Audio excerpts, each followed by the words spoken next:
Good evening and welcome to Omni Bros Live. The OG gang. We're here celebrating 5 years of nonsense. Did everybody have their Pop-Tarts? And their Mad Libs? Another 10 boxes of Pop-Tarts. Go ahead and do it, the revival taste testing. Yeah. So I am the Caligula of comics. Somebody named me that. Somebody named Taylor Brown. And I have my co-host, the Omnibus Collector and Comics Guide. Used to be 101. What happened to the 101?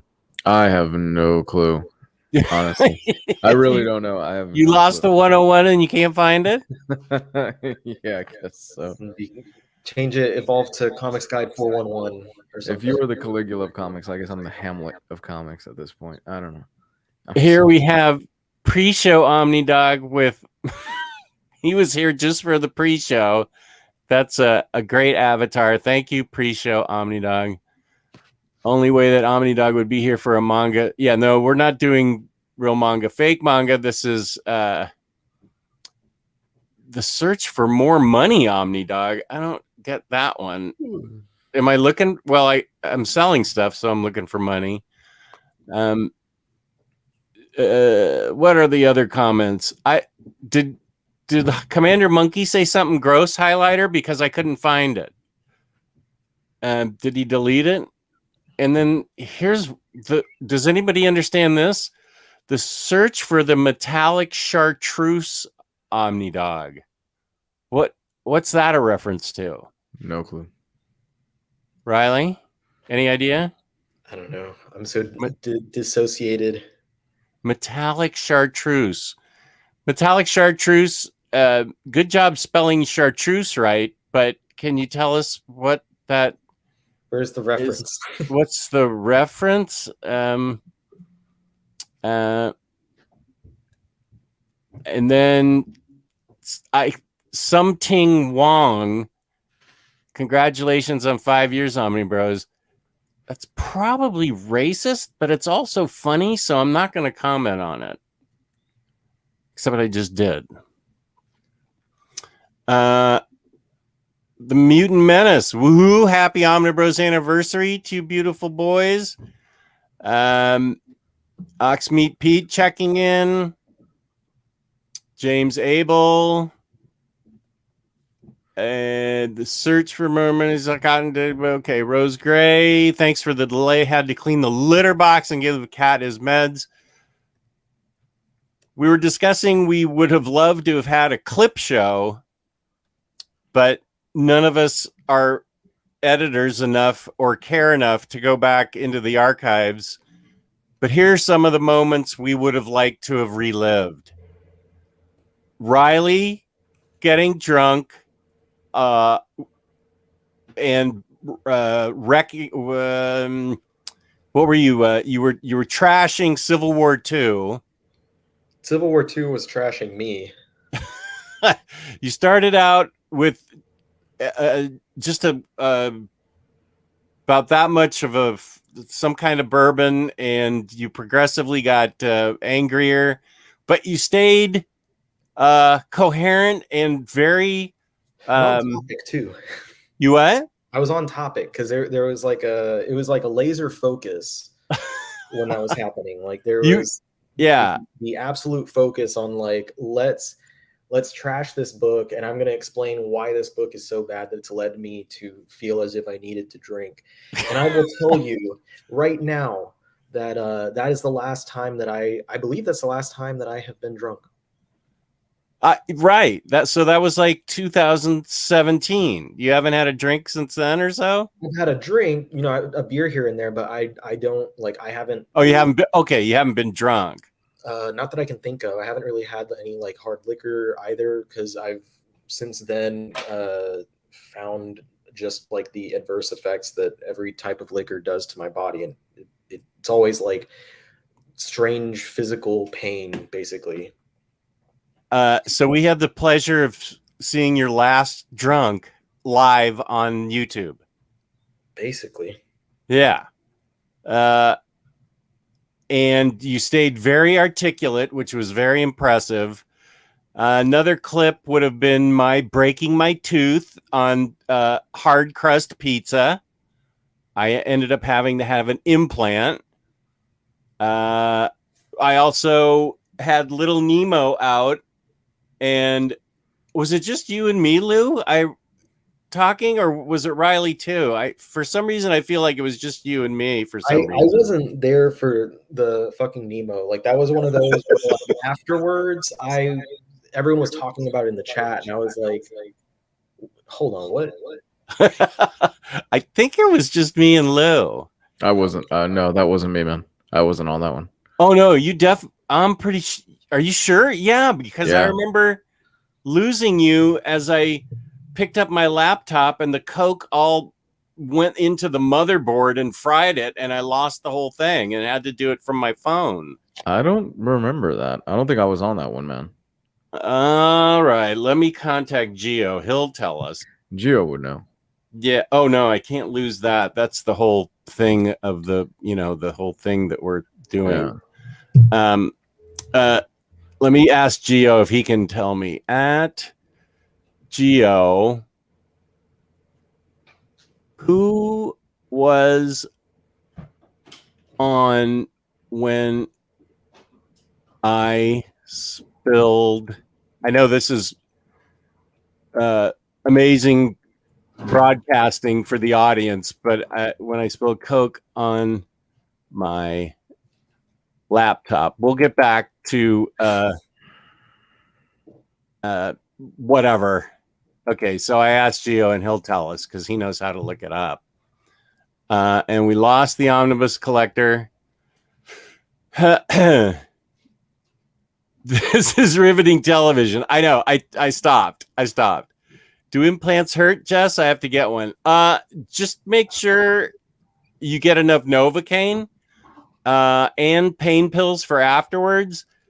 I'm not gonna lie. If you don't take, like, you need to get your prescription either ahead of time or in your hand and walk across the street to the pharmacy and take a pain pill like right away, because when the Novocaine wears off, it's gonna hurt. So I've had 5 implants, so I know. Breasts? Sorry? You have 5 breasts for 5 implants? Teeth implants. Wow. Not breast implants. How do we get onto that? You got 5 implants. I walked in halfway into the conversation.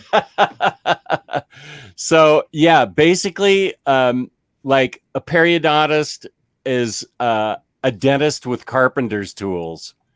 So definitely get those pain pills in you. Like before get 12 shots of Novocaine and get a pain pill in you like right away. I can play with you guys now. Oh, so nice. I was looking for this. I forgot where I put it. I don't have the cord to plug it in, or I don't even know how to use it. But look. Rick Nelson chiming in. Emily's mom is the top 3 moment. That was probably the first big moment, because Emily was one of our first interviews. We interviewed, I think we interviewed Cameron, and then we interviewed Emily, or we interviewed Emily first. I think we interviewed Emily first. Emily's mom was in the chat, for those of you who don't know, and was typing in, so proud of you, Emily. This is a great show. Your dad and I are really enjoying it. And so we're, and then eventually Emily signed off, and we went to Halls, and I had a book that that was Gabe and Omar, at least, because they were laughing hysterically as I kept wanting to show this book that I got, but I couldn't because it was all naked girls. And Emily's mom was still in the chat. I didn't know that. I just kept looking at the book saying, I can't show that. I can't show that. And meanwhile, Emily's mom is in the chat making comments about me, and Gabe and Omar like, just, they're trying to get my attention. I'm going, no, I can't show that. I can't show that. And that's how Emily's mom got her first impression of me, that I collected nothing but booby books and wanted to show them on the air, which is not necessarily wrong, but yeah, she said the famous line, "Good night, gentlemen," and Jess, which was classic. The divisive Omni Dog. Are we on to tangents? I would like to see the original Omni Bros After Dark, when the show went truly off topic and Lou ended up deleting the show. Lou, I wasn't on that one, so you can talk about that. Oh man, okay. So that show probably went up around 11 o'clock at night, I'm pretty sure, or we kept going. And so it was after regular Omni Bros? It was, geez. I know it was on my channel because I had to delete it. It was, yeah, no, that episode was rough. I was high that night. Shocker for that time period. This was 2 or 3 years ago. And I think it was, if it was your channel, it was like 2017. Yeah, I'm pretty sure it was just Gabe and I. No, Gabe, I, and Gio. I think Gio was in the chat on that, and we all we talked about our first experiences having sex, and we talked about, we got graphic. We got This was live. This was live. Okay, this was live. And we all got super graphic. We went into we finished the episode probably around 12:30, almost 1 a.m, if I remember right. Super graphic. So you talked about your first experience with sex, and what else? Like first time high, first time drunk. A whole bunch of, dude, it's been so many years. A whole bunch of other shit at that point. And you know, Gabe has almost no filter. I love him for that. And he just went into detail and tangents. And I'm just sitting there going, I have to fucking delete this after the show is done. Do you remember how many people were watching at that point? There weren't that many. Okay. I'm pretty sure yeah, there weren't that many at the time, because we went super late and a lot of people dropped off. And the minute I finished the show, I was like, delete. We are not keeping this. We are getting rid of this. So I don't even have access to that lost episode. Okay. I forgot about that completely. And so we'll never see it. You'll never see it. It's gone. Sorry guys. For good reason. For good reason, because there was a lot of shit on there. And I'm like, oof, yeah. Taylor Brown says, I'll say what we're all thinking. I miss 2016 Jess.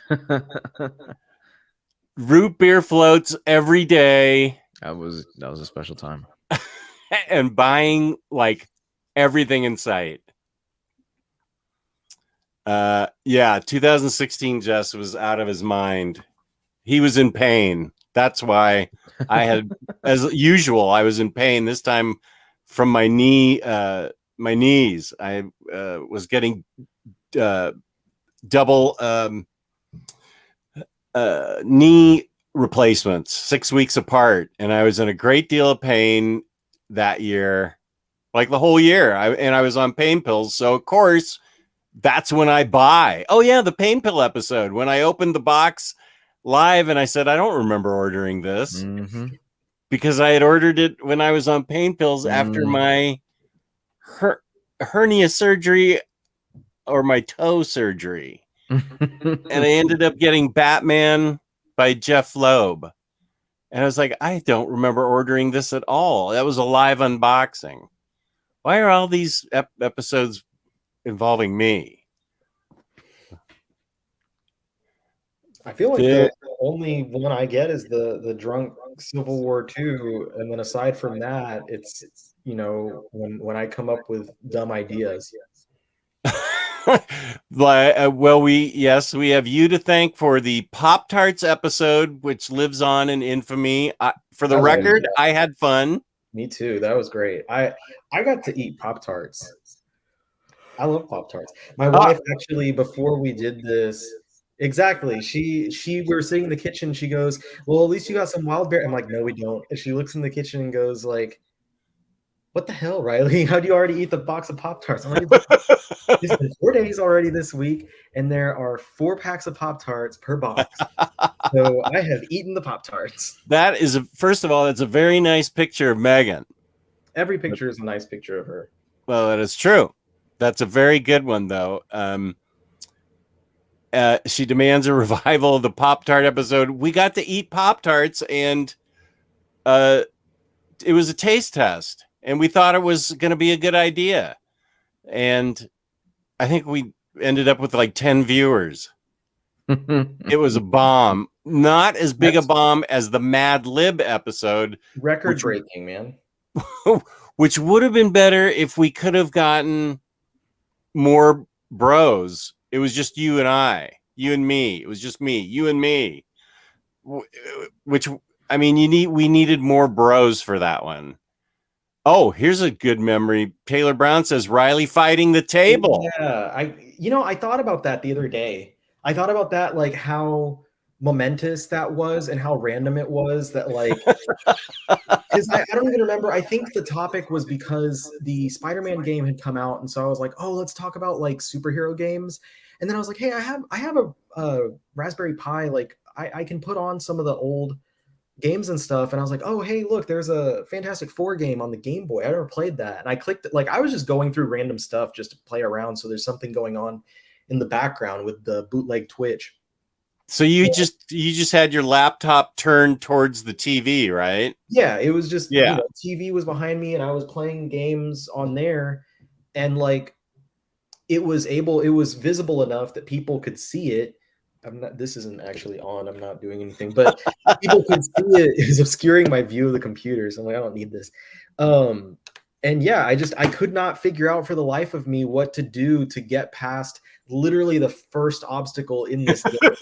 And I'm sure it would have been fine. Actually, no, I think whenever we did the rematch, quote unquote, it was fine because I actually read the dialogue boxes and it tells you like press these 2 buttons together to like lift stuff, something like that. And so it was like something so anticlimactic, but that was perfect. Like I was beaten by my own rush to like actually play the game.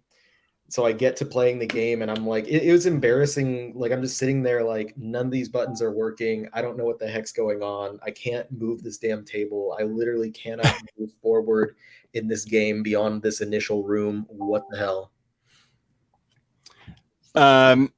Oh, here's another one. N-Man 40. This is a good one.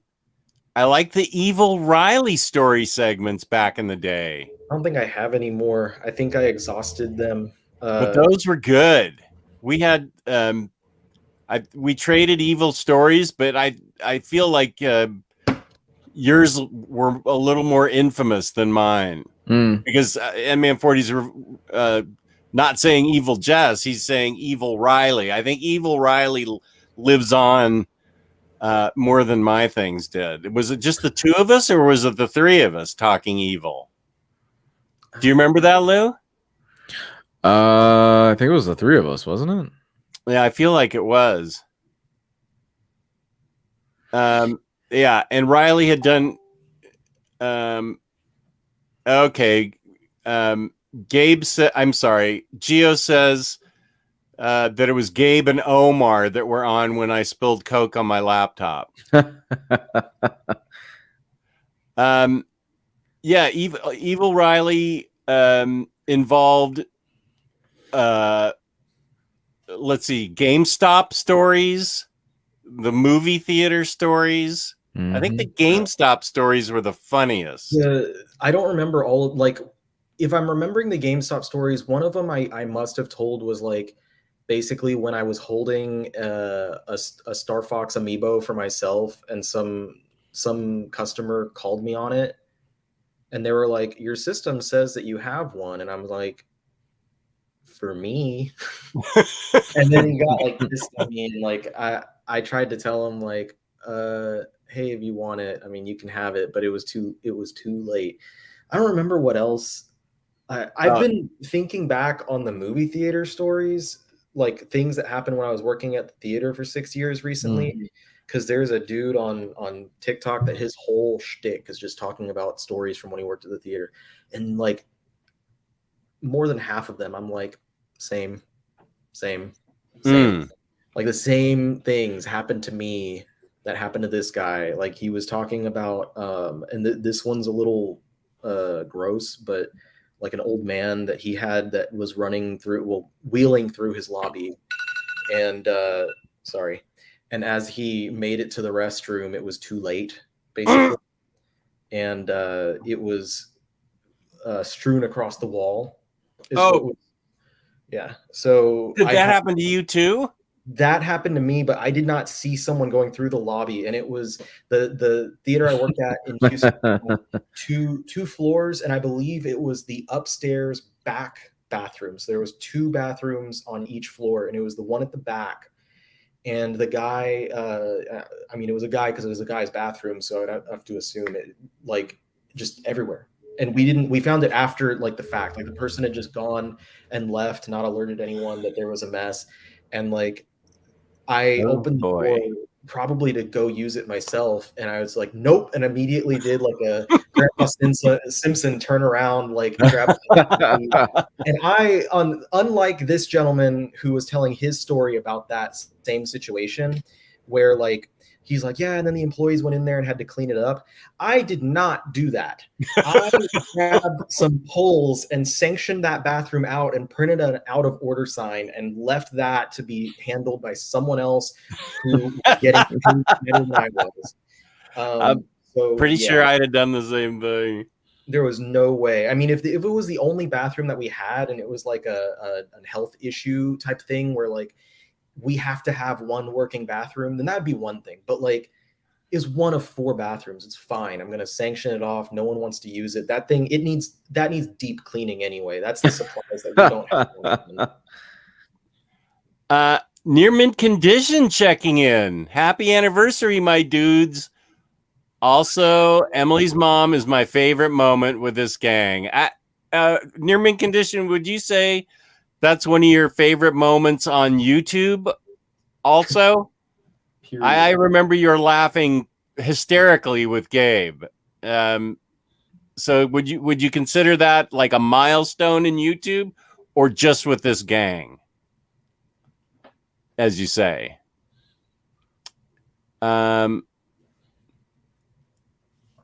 Did Megan? There's the pretty picture. Didn't you have a bum sleeping during the Jonas Brothers movies? I know that we had there was a homeless guy. I don't remember which movie he was in, but he was like an infamous homeless man around the area. And he had like his sign, like his, I guess, panhandling sign would be the word to say. I don't know what's kosher or not to say, but like his sign was of Homer Simpson, and it had an arm that moved. Like he could move the arm, and Homer had a donut that would go in his mouth, and it said, food. And so he would panhandle, and people loved the signs that he made. And he oh, look, you can look up on YouTube. There's videos of me with my signs. And I'm like, damn, dude, like you're talented. You probably get some good money for some of this work. I know we had a guy who was, I don't know if he was a homeless individual, but he was so offensively odored that the entire theater could smell him. And we were asked to usher him out. Like multiple people were like, his odor is so strong. Like even at the opposite side of the theater, we can smell him, and we just can't enjoy the film. So we had to ask him that's really awkward though. Like, hey sir, you smell bad, so we're going to have to get you to leave. And did he leave? Yeah. Well, that's pretty good that you got him to leave. I mean, Edman 40 has a good memory. I recall Lou having a bit to drink wearing a ship captain's hat. Jeez. I don't even remember that. You were wearing a ship captain's hat and you were drinking? Dude, I'll be honest with you. That last year, I was with my ex at the time. Yeah. I don't remember almost any of the shows we did. I was so fucked up for all the shows you were. I don't remember that on a lot of episodes. Honestly, that's how bad that relationship was. I was really fucked up during a lot of that stuff. Well, because I could always tell when Gabe was high. Yeah. But I mean, that was obvious. But I don't recall your acting, significantly different. Yeah. No, I had a high tolerance for it. I had a real high tolerance. I would love to see that episode where you were wearing a ship captain's hat. I don't remember that. I don't remember it either. I really don't. Y'all did the like cosplays for, I believe it was for the donation goal being that where Lou, you were Harley and Jess was Wonder Woman. Yep. Yeah, and Jess shaved and had makeup on and everything, and that was good. That was something that happened. And then there was another one where you had to eat the peanut butter and jelly burger, and then I also ate one just because I wanted to try it. Yep. I showed up in full drag. I had somebody that actually does drag do my makeup, and they hooked it up. I was Supergirl. Nice. Oh, you were Supergirl. That was the first year we did something for comic books for kids. Second year. The second year is when we dressed up. I was Wonder Woman and you were Harley Quinn. Supergirl. You were Supergirl? I was Supergirl on the second year. On the second year? And you were Harley the first year? Yes. Yeah. And I had to eat the peanut butter and jelly cheeseburger. Yeah. That's what that was, yeah. Yeah. But we raised way more money for when we got dressed up in drag as Wonder Woman and or Supergirl, whoever you were. That did very well. I was really proud of that. We raised a lot of money for them. Yeah. I'm going to skip Sasmurf's question because I really don't want to talk about that anymore. Let's see. Nearmint's other favorite episode is when Omar pronounced Lane Wayne. Yeah, we can't forget that. And Raw Shark. Now, Lou, I remember specifically you were on with me and Omar when he was saying Raw Shark because you and I kept looking at each other and wondering, did he know he was saying it like that or how? I mean, it was Raw Shark that he was saying for Rorschach. I kept thinking, okay, I don't know if this is a bit that he's doing or if he legit is dyslexic and maybe he just doesn't understand words. I wasn't entirely sure what was going on there. So I was honestly just going to let him keep going. And you were the one that paused and you corrected him. I was like, oh, I guess we're doing this now. And it's still kind of like you saw the movie. Somebody in your lifetime must have said, no, it's Rorschach. Or did you just stick with Rorschach regardless? I know there's something, I don't know where it was, but I know there's something where someone does say like Raw Shark. Like I've seen it before Omar said that. But when I like, for me, when I first had read Watchmen, it was one of those situations where like it was a word I'd never seen like written, and so it didn't I didn't associate it with Rorschach. And so like, because I'd never seen the word Rorschach written down before. And I read it and I was like, Rorschach? Rorschach? And then I don't remember what it was where I actually saw some. I might have like said it to like a parent or uncle or something who was like, oh, it's pronounced Rorschach. And I was, oh, okay. I get it now. All right, thank you. But yeah, good thing I didn't, that wasn't me on the show though. It would have been worse than Raw Shark. Rorschach. It was a white, wow, man, what a memory. It was a white blue captain's hat, one episode. I don't remember. Wow. Something Wong wants Pop-Tarts. Pop-Tarts. Pop-Tarts. This is the inflection that you must give them. Pop-Tarts. Right. This is making me think I found you guys too late. Missed a lot of good stuff. Yeah. It was, I think the first few years were probably when all the crazy things happened. I don't know why. Well, it wasn't uncommon for us to go 3-4 hours sometimes a night. That's true. We'd start at 8, and sometimes we wouldn't end the show until 11:30, almost midnight my time sometimes. Yeah. That's right. But that we didn't have a format or anything like that. We were just shooting from the fucking hip, and we would just go. Which in some ways I like that. I really do kind of miss that aspect a little bit, but you know, all of us got more responsibilities now, and you know, all that stuff. That's why Gabe's not on the show, because he's got a lot going on in his life at the moment. So, we're sort of shooting from the hip tonight. Yeah, we are. But it's like a clips within your mind show tonight. I feel we're reliving the greatest hits or the greatest misses, and having fun revisiting those things. It's like a modified Q&A of sorts. Right.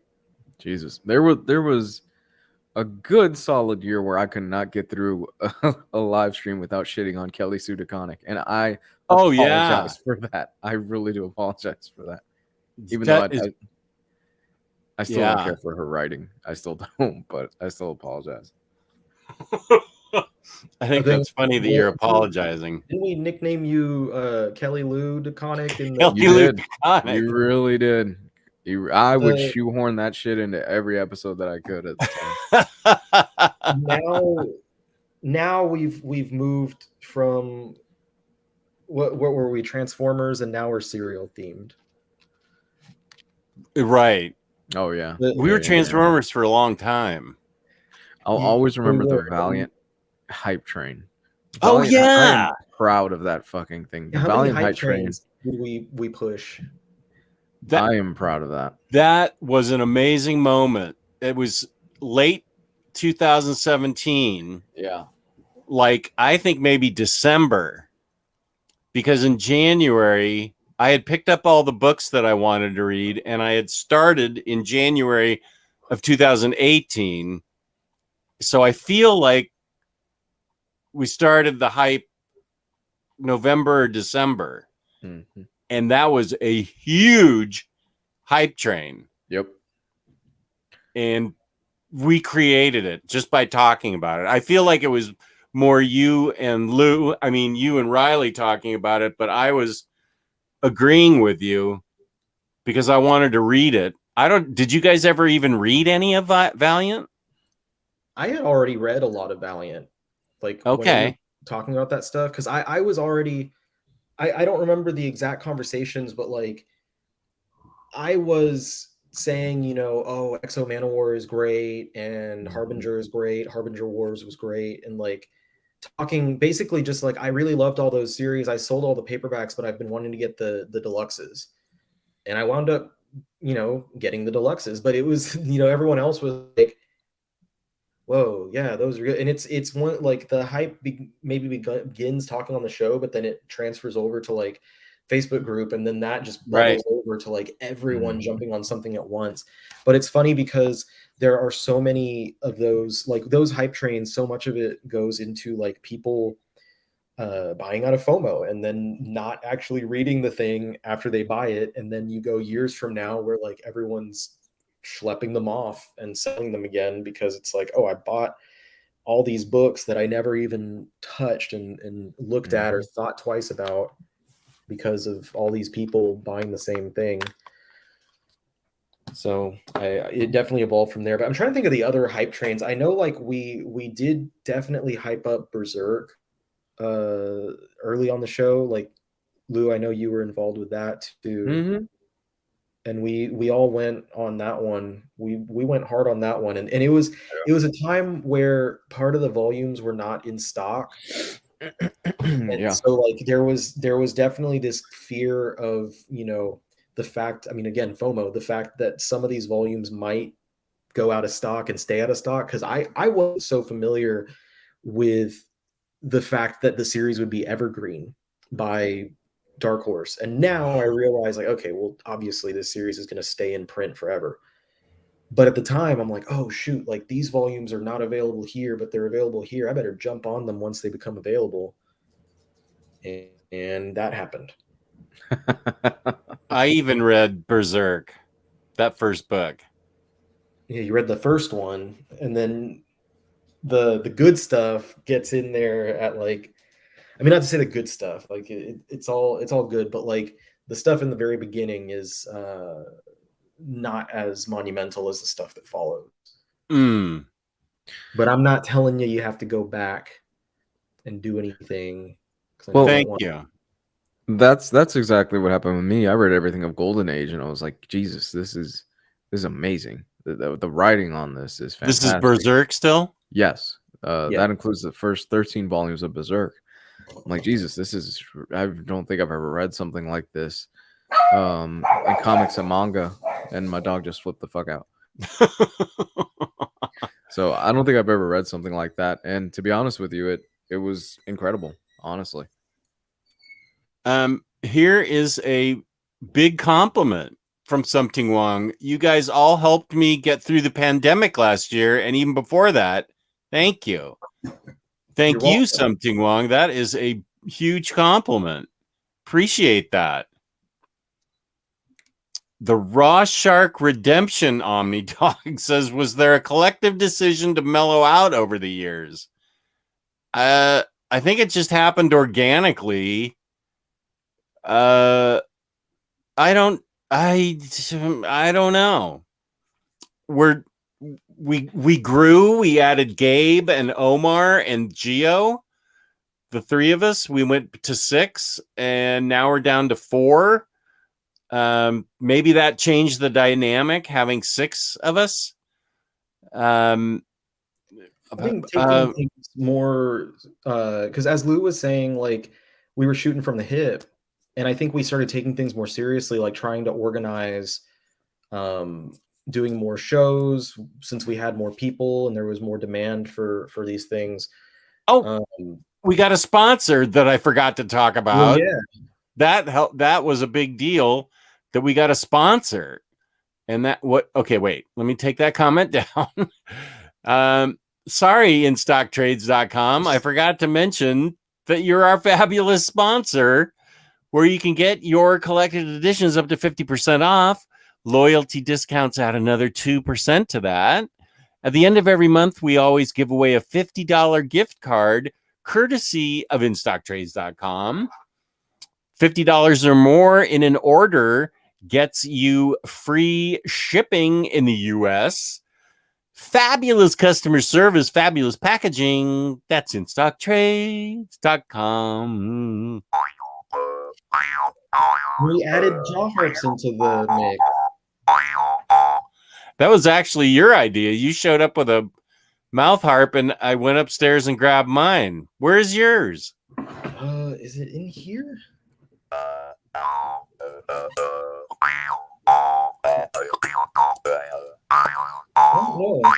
I'm not sure where it disappeared to, because my desk was not in this room before, and now it is, and now I don't know.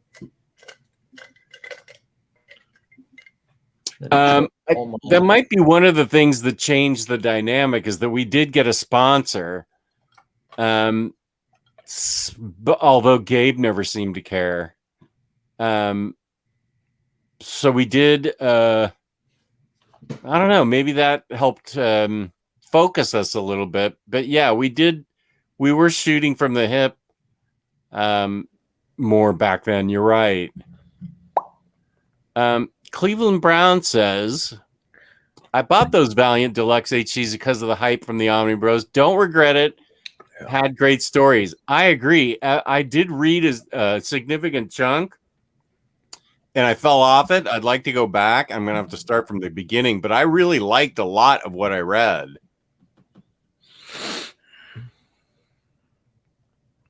What are we talking about now? Sorry. I had to step away. there was a question that was there a collective decision to mellow out, and I said that we added 3 more people, and we also got a sponsor. Yeah, I think it's just a bunch of things. We also got a little bit older, and the show evolved and changed over time, as these things tend to happen. I think the inclusion of a sponsor is probably also a very big thing, and that kind of was like, okay, well, we need to change some things around. I think that helped us. Except when we interviewed one of the major employees of that sponsor, True. Her mother was in the chat creating one of the most memorable episodes as I showed booby books. That's very true. I remember that. Benjamin Wyatt. Thanks. Congrats, dudes. Thanks for so many awesome shows and great info. Thank you, Benjamin. Hey, man. And here is a real question. Question for the panel. How is the low hardcover by Image? Second one is not yet with me, but the first one is very nice. I enjoyed the first one. I haven't read the second one. I'm going to have to go back and reread the first one, but I liked it enough to buy volume 2. Liked it. So it was so nice you bought it twice. Not really. You bought the second volume. I did upgrade. Excuse me. I love this question from pre-show OmniDog at 850. If you could highlight 850? That. Yeah. If you could highlight that, I like that one. This one? Yeah. Go ahead and read it. Yeah, man. Has the trend of Marvel reprinting every long-sought whale, even DC responding to consumer demands for the ever thicker omnibus collections, taken some of the hype/hunt and zeal out of the hobby? I'm gonna say yes. Interesting. I think it honestly has, and I have mixed feelings on a lot of the reprints and stuff like that. I think Marvel specifically probably needs to tone it down a little bit on the reprints, because I think they're over flooding the market with them, and I'm kind of wondering. Well, I mean, this is definitely an Omar, and I forgot the gentleman's name that he works with, or David Gabriel. Yes, this is definitely more of a topic for them, but I'm kind of wondering if them doing all these reprints and stuff like that is kind of over flooding it, and I'm wondering if eventually maybe Marvel will come to regret this decision, simply because this hobby of omnibuses and collector editions is a hobby within a hobby of itself. So there's only so many people that are going to shell out $300, $400 for books, almost, I mean, not on a weekly basis, but let's put it at a monthly basis. So I'm kind of wondering if they're looking at that and what they're going to see. And not only that, I do kind of miss, Gabe and I discussed this on the Patreon, and we've talked about this before. I do kind of miss the hunt and stuff like that. Yes, you get rid of the scalpers, which I think is great, but I do kind of miss the excitement. I think that's taken some of it out. So you finding a really rare book, or you finding something that you've been wanting for a while. I mean, the whole premise of why Riley started the group was he saw these scalpers putting up extremely high prices for these books, and the group stuck to its guns and was like, no, you can only sell here for retail or under. That's it. And now with everything getting reprinted, I'm kind of wondering, it takes a little bit of that specialness out of it, you know? I will say I had a ton of fun in 2016. 2016 just went to California and Oregon on the Great West Coast comic book hunt, and I bought so many out-of-print books and put them up for people in the group. And I think that's how I got my nickname Omni Dog, because my avatar is always my dog, and I got so many out-of-print books for everybody in the group. that was fun. That was really fun. I remember Nate Burkholtz and I went to 8 comic book stores in Portland, and we just were finding all these whales and whalettes and all this stuff. It was a blast to find all that stuff. Yeah. I understand what you're saying. I don't know what the end looks like, or even the middle of the game, with all these reprints, and all these. I like that there's lots of new Omnis. They could time the releases better, I think. Because we had like Omnigeddon again last week. Nothing this week, and I don't think there's anything next week either. Yeah, they could have spread that out, but it was fun to find something in the wild that you knew somebody just couldn't find anywhere, and it was really fun in the early days of the group to help each other out. Yeah. I mean, there was no other place on Facebook like that where we would help each other. The whole purpose of the group was to help each other out and find these books. Yeah, this I agree. I think this is more of a Marvel situation rather than DC, because DC seemingly is just starting to kind of get their shit back together. Yeah. After a bit of a shaky ground that they had over a few years. But I have to wonder how much content of specifically really sought after material do they have left to publish in terms of omnibuses, because they're pumping out a lot of stuff. There's something that someone is like crying about not existing. No, and I'm not disagreeing with you on that. There will always be, but the key stuff is a lot of key stuff for the most part is done. It's been printed out. Now you're getting into more of the obscure, more of the hardcore collectors. Power Pack. It's volume 2. Yeah. I feel that's how I feel specifically more with Marvel than with DC. Is like Marvel has printed the majority of what I'm not even going to say like the other stuff, but like the majority of what I've wanted to see published has been published. So now, like more often than not, with these announcements of new books, if it's a reprint, I don't even pay attention, because it's like, well, I already got like everything I wanted that's come out before. There was only like 2 reprints I was waiting for. Both of them have been announced. And if it's a new book that's getting announced, 50% of the time I do not care about it at all. And then another like 20% of the time, it's something that I'm like, oh, that's cool. But it's a small amount, 30% or less of the time, where it's actually something where I'm like, oh man, I'm so excited this is finally getting done, because they've done the stuff already. Like my top choices for collected editions have more often than not, they've already been done. And it's not a bad thing, is my perspective. It's just a different environment. So like going years with constantly having, my ear to the ground, like, all right, well, what's coming up? What do I want? What would be great? What would be better to see later?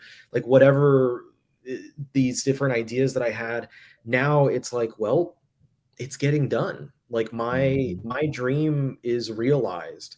Things are getting reprinted. Things are actually getting printed that have not been printed before that I've wanted.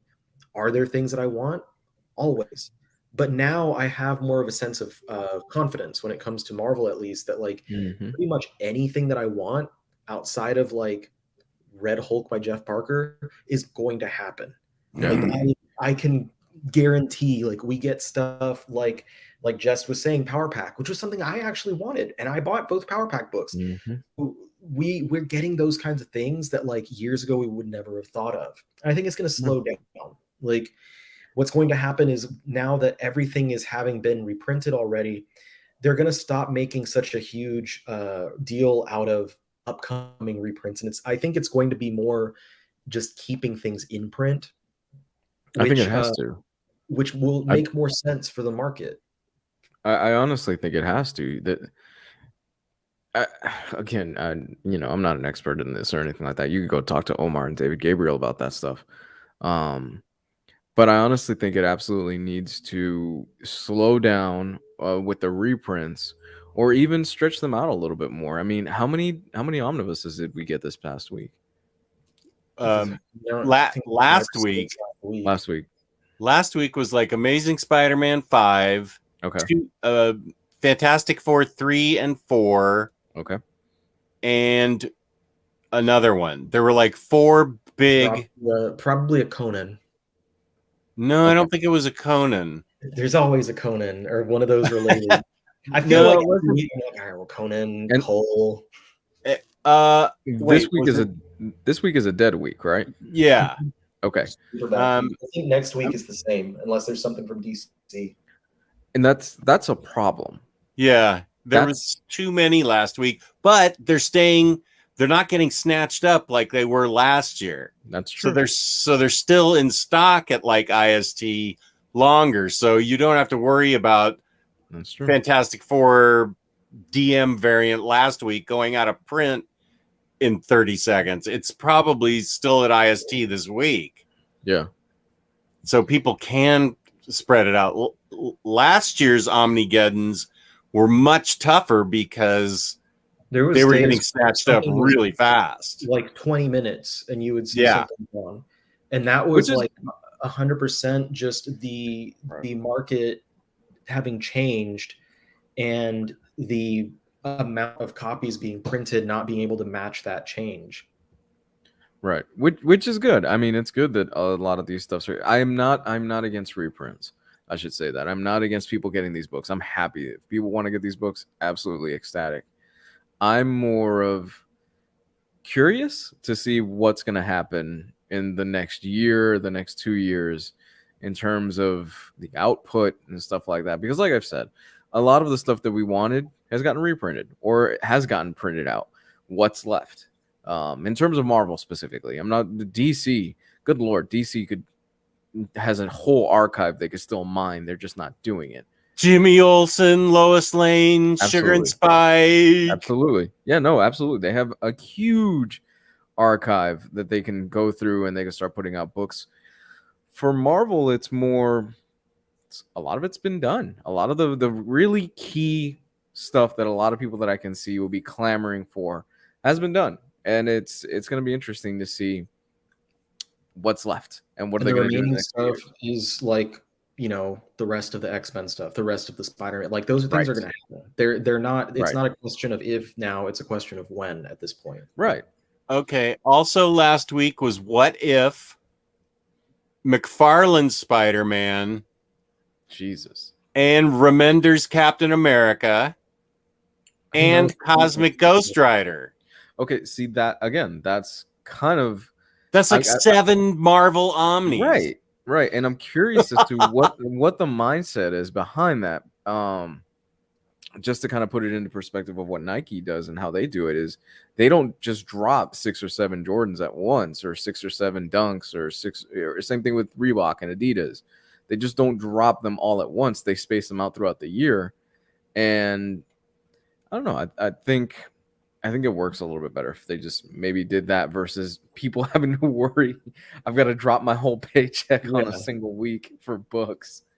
Speaking of shoes, I have on my calendar Puma, I think tomorrow. The Animal Crossing ones. Yeah, they drop tomorrow. Okay. So that's why I have Puma on my calendar, to get the Animal Crossing shoes. Those are nice. I want the shirt and the hoodie.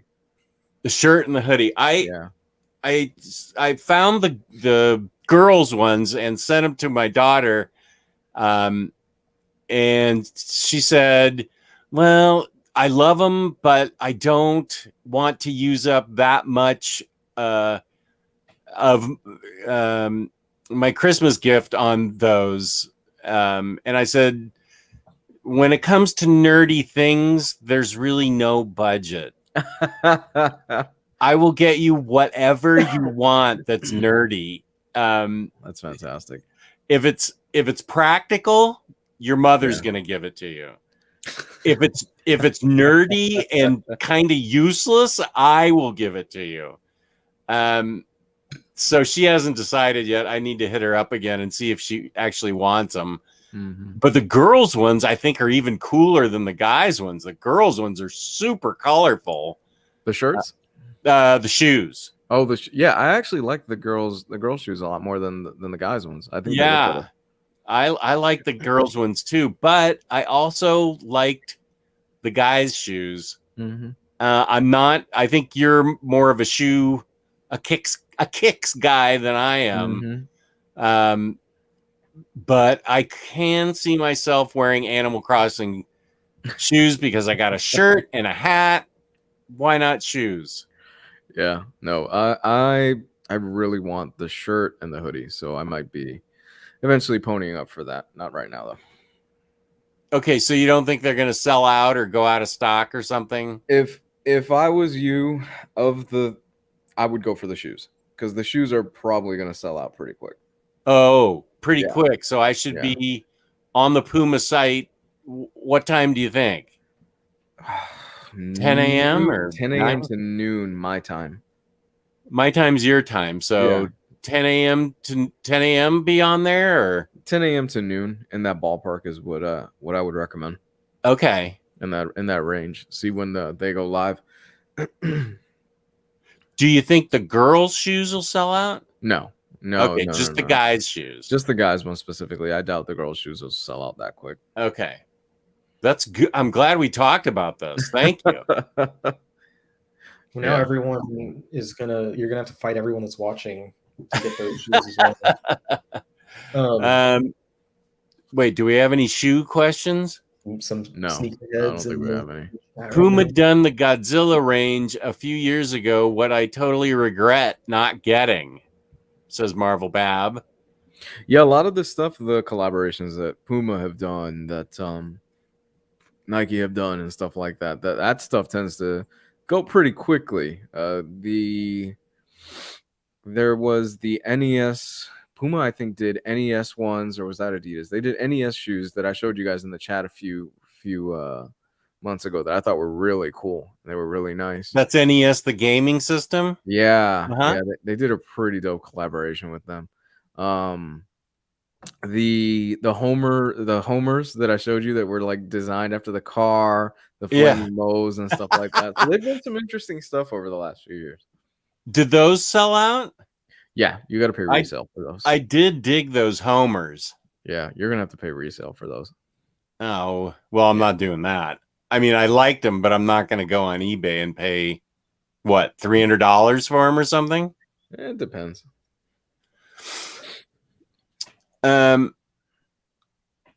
Let's see. I don't think Marvel has. Does Marvel own the rights for Simpsons comics? Simpsons is Fox, and Fox is under Disney, but Simpsons comics are under Bongo. So, like, is Bongo still around? I think so. You can still get. I mean, I'm looking for my Simpsons Omni that I got. I mean, there's several Simpsons sort of soft cover things they call Omnis. Where the heck did I put it? Because Bongo, I feel like, is basically Matt Groening's publisher. Like, that's his publishing line that he does. And so they still do. I'm looking right now, Futurama and Simpsons comics. There's a Bart Simpsons comic, Treehouse of Horror comic, Futurama comics, like all these still going in the year of our Lord 2021. This one's old. It's like from 2013. Jesus. But it wasn't expensive. This is what they call Colossal Compendium Volume 1, and this is what they consider colossal. This is like a Marvel trade paperback. Absolutely huge. But yeah, I don't know. I hadn't really thought about that before. I'm guessing like they could acquire Bongo if they needed to, but I don't know. I'm guessing it's just going to stay as a separate thing because it's not really hurting anyone. I like it already. Willie. I love Willie. Save the wee turtles! Somebody save the wee turtles! Save me from the wee turtles! How long before Willie gets canceled? Jeez. They took a poo off. They took a poo off. That's so. Well, I think Hank Azaria started feeling. Yeah, he was like, I don't think I can voice the character anymore, and then he decided to leave. Like they didn't take the character off until he decided not to do the character. Yeah, right. Not to. I think didn't the guy that does Dr. Hibbert, didn't he stop as well? I don't know. I honestly don't know. The one that was modeled after Bill Cosby. Well, I think Dr. Hibbert still. I don't know if he's not, but I think they got a different voice actor.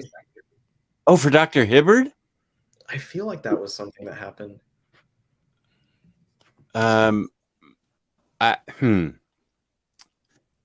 Who did? Well, there's Harry.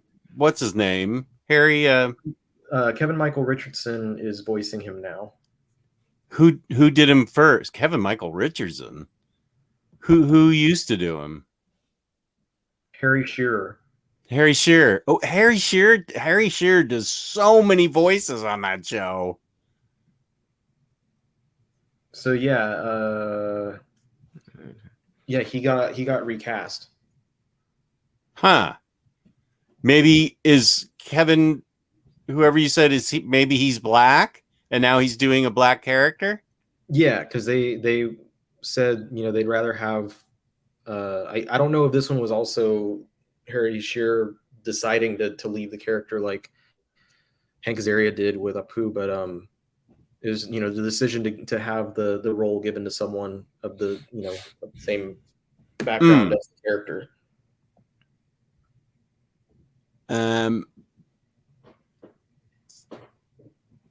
I also would be all in on a Millie the Model omnibus. And I totally would read it, and I would not sell it like I did my Golden Age Omnis.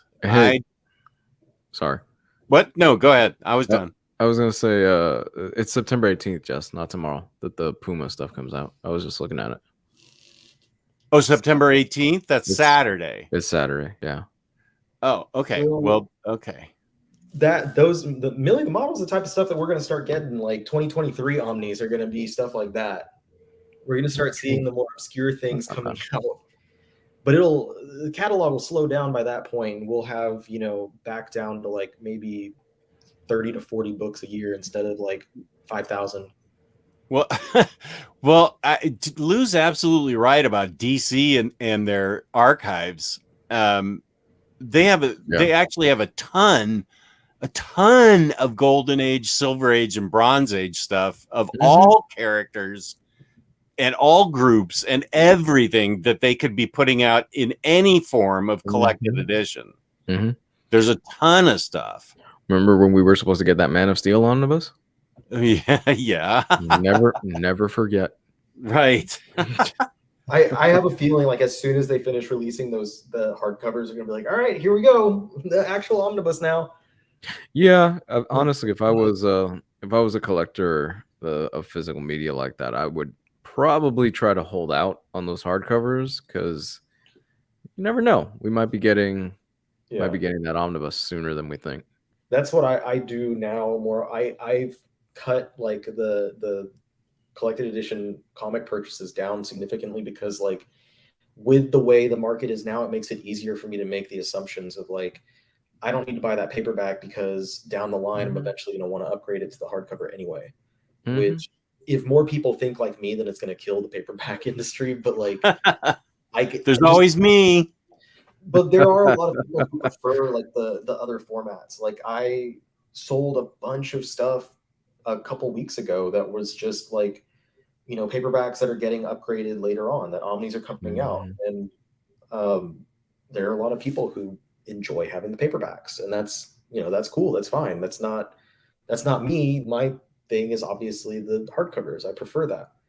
But here's a question for you, Riley.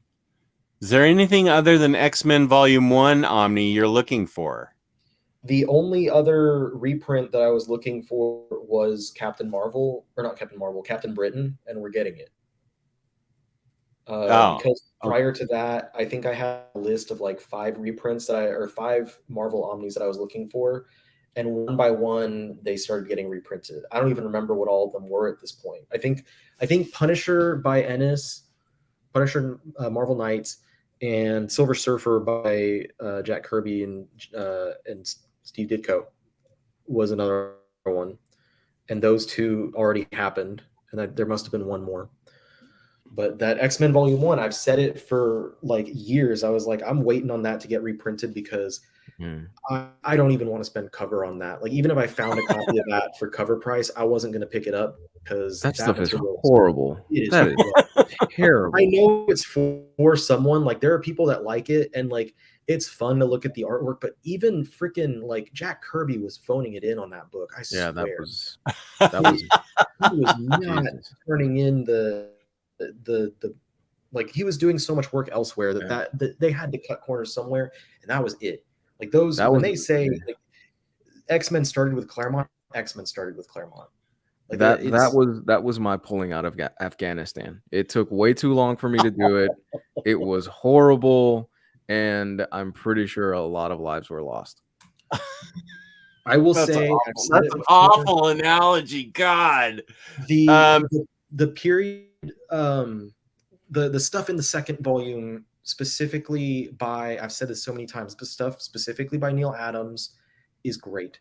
Neil Adams stuff, the Savage Land, all that, the artwork is fantastic. The storytelling actually begins to evolve into something that's like, it can actually be enjoyed.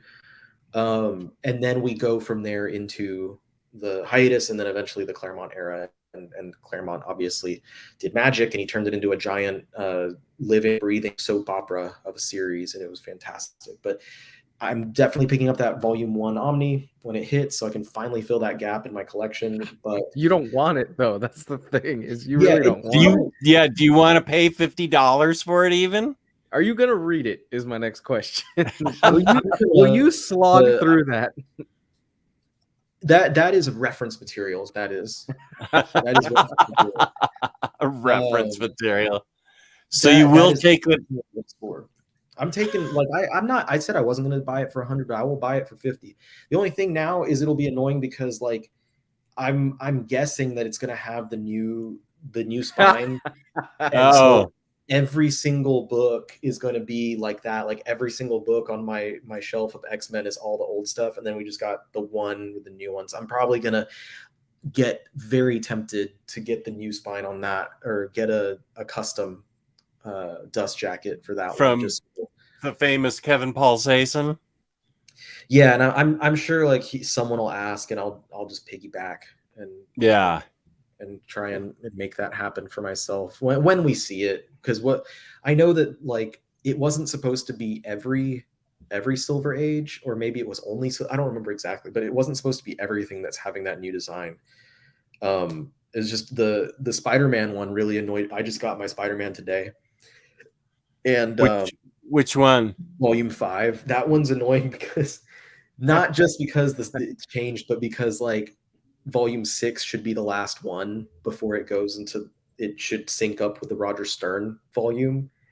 So now it's going to be like 1 through 4, and then these babies for 5 and 6, and then the fat Spider-Man by Roger Stern text next to it.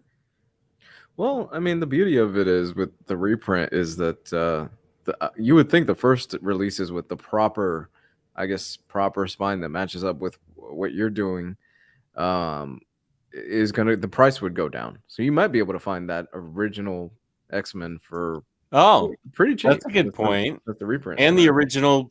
Well, no, there's no original Amazing Spider-Man. I have to acknowledge Farhan because he's hiding from his boss. Friday morning here at work, I'm literally hiding from my boss watching this. Peace and love. Good man. Peace and love, Farhan. Nobody wants to work on a Friday. Yeah. Friday in Malaysia. He's got an interesting job, Farhan does. Oxmeat Pete just wants Dark Knight Detective and Caped Crusader Omnis. I want that so that I can get rid of those paperbacks, because like that's a chunk of paperbacks that I still have on my shelf for DC that I'm like, come on. Yeah. James, yeah, I am trying to actually stay away from trades now. I'm gonna before I made that edict, whatever I collected in trades, I'm gonna keep collecting in trades, but I'm not buying any new series in trades. I'm gonna wait for them to get collected in a couple years, and I'm gonna get them that way. Except that DC forces me to get Dark Death Metal in 3 trades and a deluxe, so I had to get that, or I wouldn't have had the material. Let's see. Brian's chiming in 2 a.m. in London.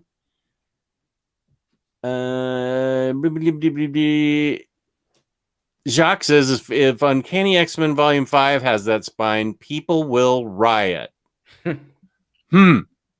Spine gate. People will still buy it. They'll like kick the dirt and punch the sand and throw a fit and bellyache and cry and poop themselves and have their mommy change their diaper about it, but they'll still buy it.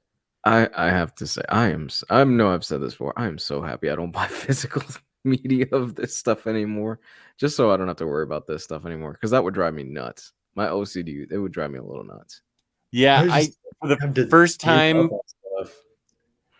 first time, I'm looking at all my Spider-Man books with all the Amazing Spider-Man, and it looks really cool. And I'm actually understanding sort of how the spine people feel now that I'm going to get Volume 5 and it's going to be the tiny lettering. And we need to talk to Gio so he can put some of those custom spines to work that he was talking about, man. Although Untold Tales of Spider-Man and Tangled Web have way different, but the Amazing Spider-Man ones are all so okay. No, I'm not going to do it. I'm just going to be fine. Nice and uniform, and then all of a sudden you get the one that's different. But I mean, like, if that's the worst thing you have to worry about in life, then life's pretty damn good. Yeah. Mm-hmm. Like, honestly, if the thing that I am like moping around and stuff about is the fact that the spine on one of my expensive hardcover comics is not the same as the others, I'm doing really well in my life if that's the thing that really has me ticked off. And is it horribly, and like everything ticks me off? Like it's either I guarantee we were going to call this episode everything or the everything sucks episode and complain about everything, but I couldn't get anybody on board for that. I guess it was too much negativity. Well, I think this feels about right. About time to start rapping. Okay, rapping, like you're gonna start doing. That would be a beatboxing, but we could talk about instocktrades.com for where you can get all these new books with weird spines. You can get them at instocktrades.com, our fabulous sponsor. Get your collected editions up to 50% off. Loyalty discounts add 2% to that. There's always a $50 gift card given away at the end of every month, courtesy of IST, to a viewer out there like you. $50 or more in an order gets you free shipping in the United States. Fabulous customer service, fabulous packaging. That's instocktrades.com.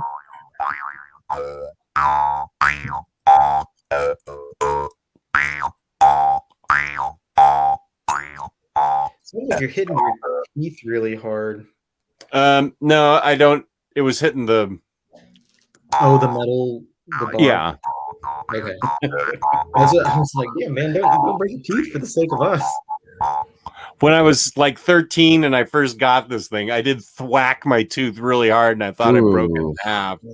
Oof. I cut my lip once, like one of the first time I played with one. Calling it now. Rapping Omnidog will be appearing. Give it a week. Okay, you don't think it'll be in 2 seconds? I don't know.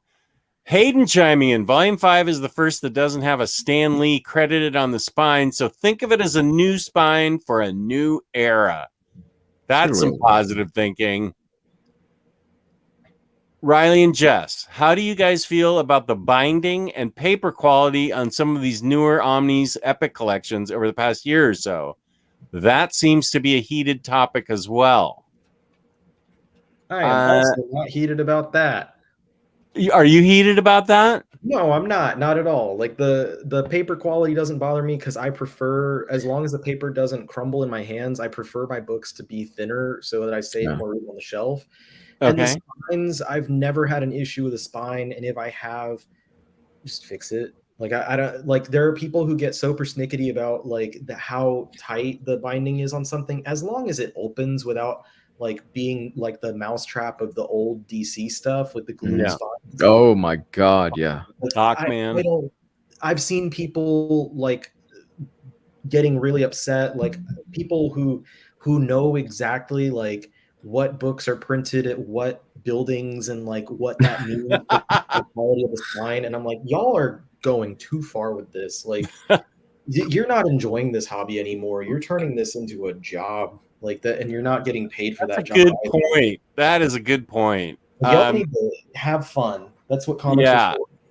Yeah. The only problem I've had at all was the binding problem that everybody had on the Miles Morales book. And I'm just going to eventually go to Gabe's video on how to fix the binding with the proper glue, and I'll order it from Amazon and I'll fix it myself.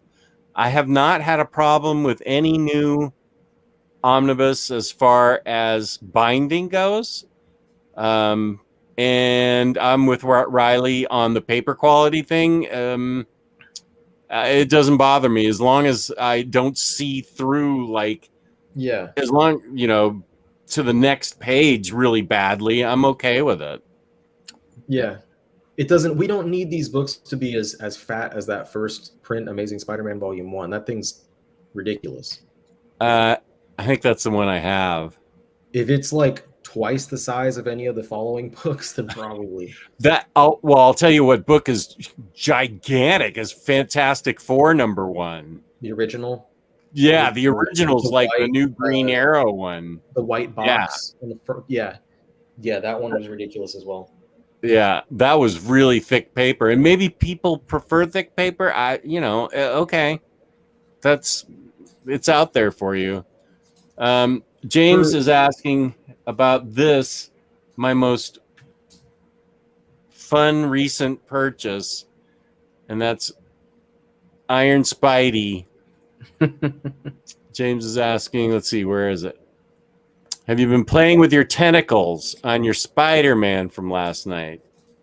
I haven't been, but this guy has so many poses ahead of him.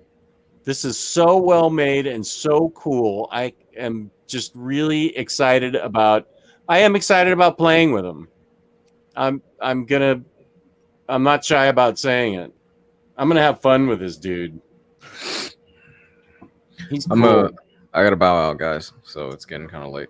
And where can they? I think we're all bowing out. Lou, where can they find you?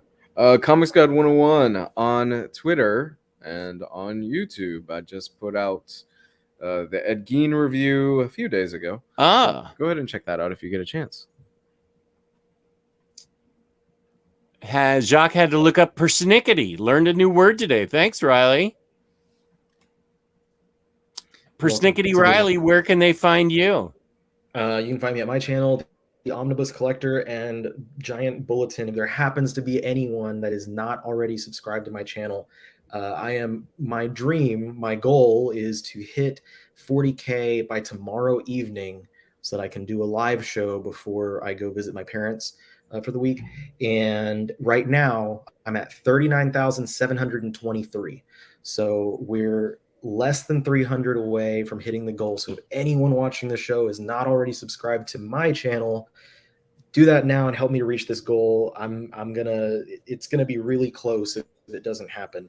So that's a thing, and I will have some content published on there pretty soon as well. I did a video recently with my August manga haul, and then before that I talked about some discontinued titles that I did some research on, stuff like that. So some cool videos there, and check on the old TikTok. That's where I do more of the comic related content, where I give comic recommendations to different things. I talked a little bit about the Eternals earlier today, and I was about to make a video about Original Sin, because people are talking about The Watcher due to the What If series that's horrible on Disney Plus.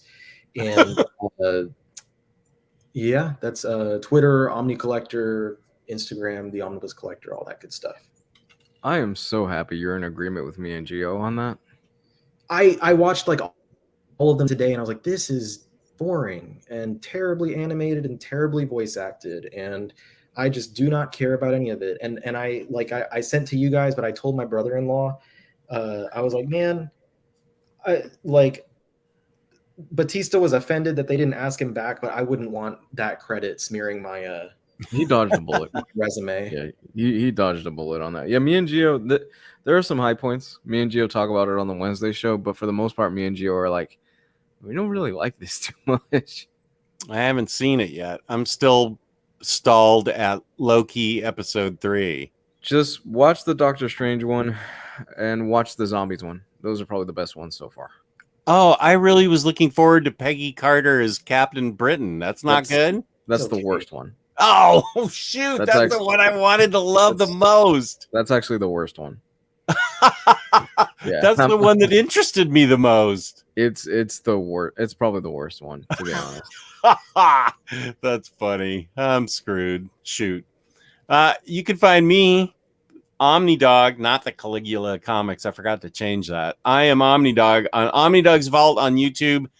I'm getting close to 7,000, and it's a lot for me. So when I hit 7,000, I'm giving away trade paperbacks and hardcovers and a bunch of things that I'm just going to give away when I get to 7,000. So go subscribe to my channel and get free things when I hit 7,000. I may make you pay for shipping. I don't know yet. I'm also on Instagram, OmniDogs_Vault, where I just did a reel of my spinner rack. And my daughter thinks it got enough views that it's considered viral. So go watch my reel spinner rack on Instagram, OmniDogs_Vault. And thank you to my co-hosts for showing up, having interesting things to say. The past 5 years have been wonderful.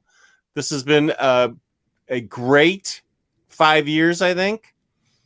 And thanks to James Abel for letting us know that it's been 5 years. I don't think we even knew that. So thank you to all the fans that have supported us. Thank you to InStock Trades, who've stuck with us through thick and thin. It was very thin last year, and they stuck with us no matter what. Thanks to the viewers who are watching afterwards. Please hit the like button, subscribe, leave a comment, and peace and love, peace and love. Thank you all for watching. We love almost all of you. Good night, everybody.